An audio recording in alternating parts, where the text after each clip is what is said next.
आदाब नाज़रीन, आप देख रहे हैं जी सलाम आपके साथ। मैं हूं शबनम हसन। बिहार के सीएम नीतीश कुमार सितंबर 2022 से अपोजिशन पार्टियों को जोड़ने के लिए कई रियासतों का सफर कर चुके हैं। अभी कर्नाटक इलेक्शन में कांग्रेस की जीत के बाद नीतीश की इस मुहिम में तेजी भी आई है।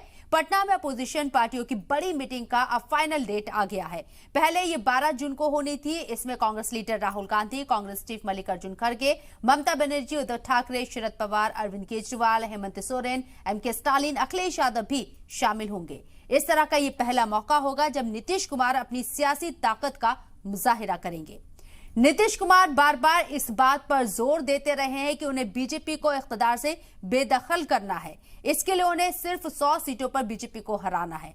इसके लिए जरूरी है कि ऐसी रियासत जहां रीजनल पार्टी की हुकूमत है वहां इत्तेहाद बनाया जाए और बीजेपी के खिलाफ बस एक उम्मीदवार को मैदान में उतारा जाए।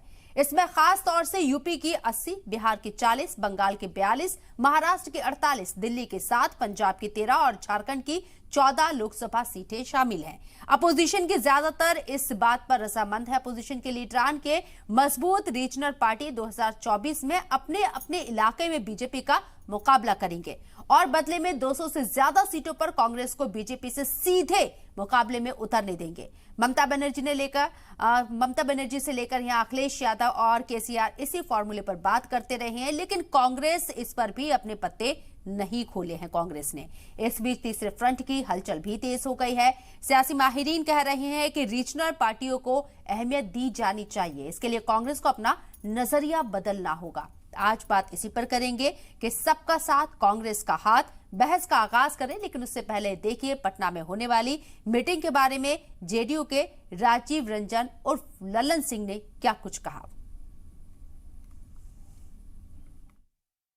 जो माननीय नेता हैं, मुख्यमंत्री हैं, कई उनको असुविधा हो रही थी उस तिथि को यहाँ आने में, इसलिए अब यह तय हो गया है कि 23 जून को पटना में विपक्षी दलों की बैठक होगी, जिसमें सभी दलों की सहमति प्राप्त हो गई है।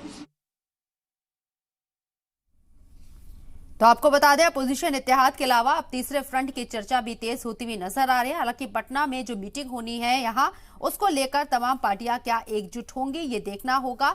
लेकिन उससे पहले तीसरे फ्रंट को लेकर जो बयान लगातार सामने आ रहे हैं, या ये कहें कि आज का जो डेवलपमेंट है वो भी आपको बता देते।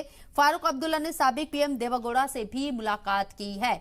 इस बीच जहां अपोजिशन जमातों को मुत्तहिद करने का बीड़ा नीतीश कुमार ने उठाया, ऐसे में क्या बिना कांग्रेस के या फिर तीसरे फ्रंट की तरफ ये लोग जा सकते हैं?